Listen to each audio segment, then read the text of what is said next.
Selamat pagi anak-anak. Selamat bertemu lagi dalam belajar agama hari ini. Hari ini kita akan melanjutkan materi kita yang kemarin kita sudah mempelajari tentang Alkitab. Ya, apakah ada anak-anak yang masih ingat? Apa saja yang kita sudah pelajari tentang Alkitab? Ya, benar. Alkitab bisa disatukan menjadi kitab dan diakui dan diterima oleh orang itu melalui suatu proses yang disebut proses kanonisasi, ya. Jadi proses menyatukan bagian-bagian kitab menjadi satu bagian utuh yang dapat diterima oleh orang percaya untuk digunakan disebut kanonisasi. Apalagi anak-anak yang masih anak-anak ingat tentang materi kita? Ya, Alkitab adalah firman Allah. Hal apa saja yang membuktikan bahwa Alkitab itu adalah firman Allah? Ada yang masih ingat? Ya, benar. Alkitab disebut sebagai firman Allah yang pertama karena Alkitab mengandung otoritas tertinggi. Artinya, Alkitab yang adalah buku ini dia memiliki otoritas lebih daripada buku-buku yang lain. Apalagi anak-anak?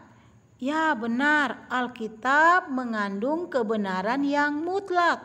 Artinya, kebenaran yang tertulis di Alkitab ini tidak bisa disalahkan oleh apapun juga. Hal apalagi yang membuktikan bahwa Alkitab itu adalah firman Allah?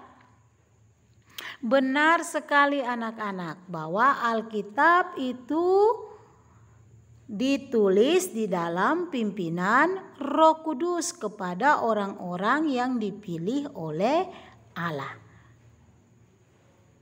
Nah, oleh sebab itu anak-anak, Alkitab yang adalah ditulis oleh orang-orang percaya, dia tetap menjadi firman Allah yang berkuasa, sekalipun ditulis oleh tangan manusia. Jadi ini satu kelebihan kita anak-anak bahwa Alkitab kita itu tidak jatuh dari langit atau tidak keluar dari lubang batu, tetapi Alkitab kita itu ditulis oleh manusia. Manusia yang ada di dunia ini, tetapi yang bedanya manusia ini adalah orang-orang yang dipilih Allah dan diberi inspirasi, diilhamkan oleh Roh Kudus untuk mengerti kehendak Allah sehingga mereka dapat menuliskan Alkitab. Nah, hari ini kita akan belajar tentang Alkitab Perjanjian Lama. Kira-kira apa saja yang ditulis di dalam kitab Perjanjian Lama? Kemudian siapa saja penulis kitab Perjanjian Lama? Apa yang menjadi inti berita Perjanjian Lama? Jadi kita akan belajar pada materi kita hari ini.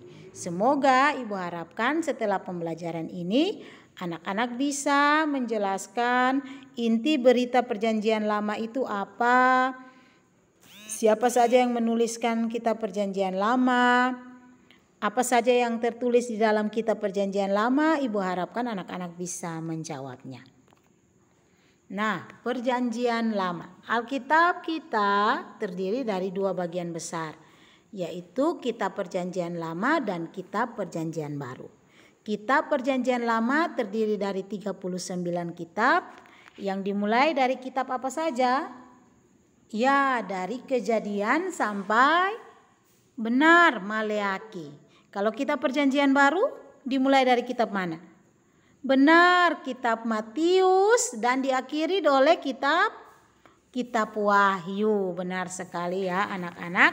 Jadi Alkitab kita yang terdiri dari Perjanjian Lama dan Perjanjian Baru jika digabungkan itu terdapat 66 kitab di dalam Alkitab kita yang diakui. Nah, Alkitab Perjanjian Lama ini juga yang terdiri dari 39 kitab ini digolongkan menjadi 5 bagian besar, ya. 5 bagian besar itu yang pertama itu kitab Pentateuk atau kitab Musa atau sering kita kenal dengan kitab Taurat.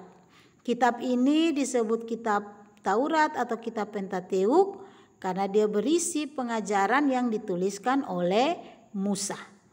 Nah, apa saja kitab-kitab Musa atau kitab Pentateuk atau kitab Taurat itu?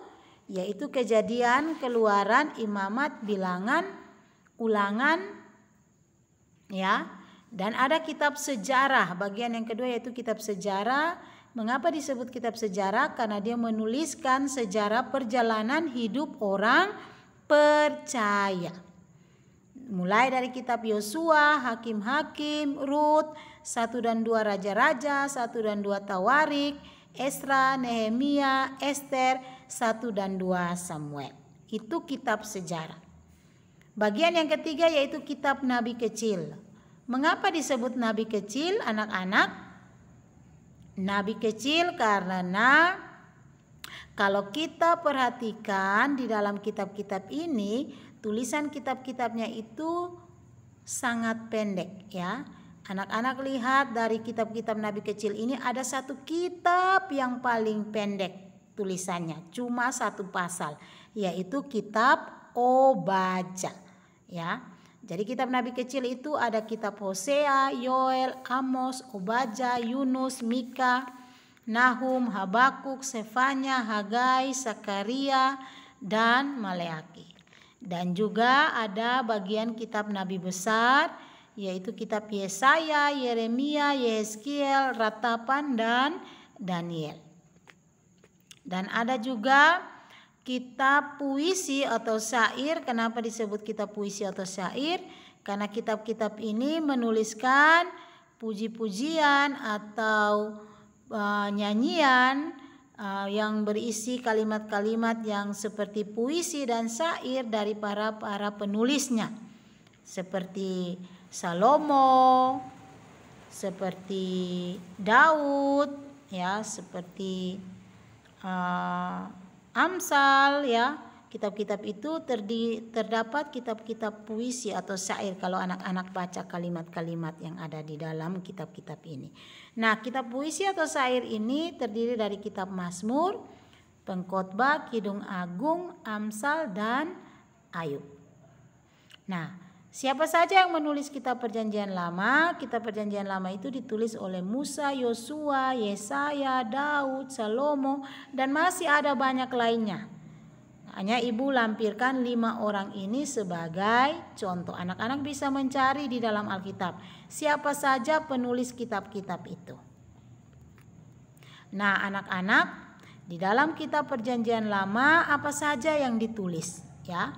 Kalau kita baca kitab Perjanjian Lama itu, yang paling pertama sekali ditulis dalam kitab Perjanjian Lama itu ialah karya penciptaan alam semesta, ya. Anak-anak tahu karya penciptaan alam semesta itu ditulis, dicatat di dalam kitab Perjanjian Lama. Kemudian apa saja yang ditulis? Pemeliharaan Allah terhadap alam semesta dan kisah perjalanan hidup orang percaya yang diwakilkan oleh orang-orang Israel. Jadi ini isi kitab Perjanjian Lama yang ditulis di dalam kitab Perjanjian Lama, yang jika anak-anak baca, anak-anak akan menemukan hal ini. Tetapi sesungguhnya anak-anak, di dalam kisah-kisah itu termuat karya yang paling besar yang sedang Allah lukiskan di dalam Alkitab, yang Allah kerjakan bagi dunia, yaitu keselamatan, ya. Sesungguhnya ketika kita baca di dalam kitab Perjanjian Lama, kisah penciptaan, sesungguhnya di situ kita sudah menemukan ada karya yang paling besar yang sedang Allah mau kerjakan, yaitu keselamatan. Kita tahu bahwa Alkitab juga mencatat bahwa manusia jatuh di dalam dosa. Kejadian pasal 3. Tetapi pada saat manusia itu jatuh di dalam dosa, saat itulah Allah sudah menjanjikan keselamatan bagi kehidupan manusia yang tercatat di kitab Perjanjian Lama. Yaitu anak-anak bisa baca di Kejadian 3 ayat 15. Yang di situ menyatakan bahwa aku akan mengadakan permusuhan antara engkau dan perempuan ini. Perempuan ini akan meremukkan kepalamu dan engkau akan meremukkan tumitnya, ya. Nah, ini merupakan janji keselamatan yang sudah dicatat di dalam perjanjian lama sejak manusia itu jatuh di dalam dosa. Jadi sesungguhnya ya, karya Allah yang paling besar bagi dunia itu yaitu keselamatan. Keselamatan yang sudah dikerjakan Allah di dalam Yesus Kristus ya. Jadi dengan demikian inti berita perjanjian lama anak-anak yang sesungguhnya ialah berita keselamatan yang berpusat pada pribadi Yesus Kristus. Mengapa Yesus Kristus menjadi pusat? Karena dialah satu-satunya juru selamat bagi manusia berdosa yang percaya kepadanya. Seperti tadi yang Ibu Yeni katakan, bahwa janji itu sudah dimulai sejak zaman perjanjian lama. Sehingga anak-anak, jika ditanya apa berita perjanjian lama, berita perjanjian lama ialah berita keselamatan yang berpusat pada pribadi Yesus Kristus. Kalau Ibu Yeni tanya apa saja yang ditulis di dalam kitab perjanjian lama, boleh anak-anak menjawab.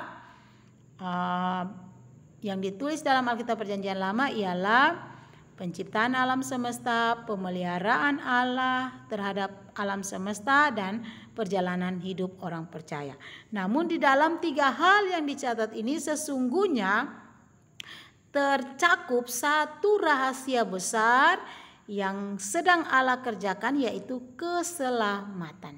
Sehingga berita keselamatan itu sudah dinubuatkan, sudah digaung-gaungkan sejak zaman perjanjian lama. Nanti di perjanjian baru janji itu baru digenapi oleh Yesus Kristus. Ya, demikian pembelajaran kita hari ini. Semoga anak-anak dapat memahaminya. Anak-anak bisa menyebutkan siapa saja yang menulis kitab perjanjian lama, apa saja isi kitab perjanjian lama, dan inti berita perjanjian lama ialah keselamatan yang berpusat pada pribadi Yesus Kristus.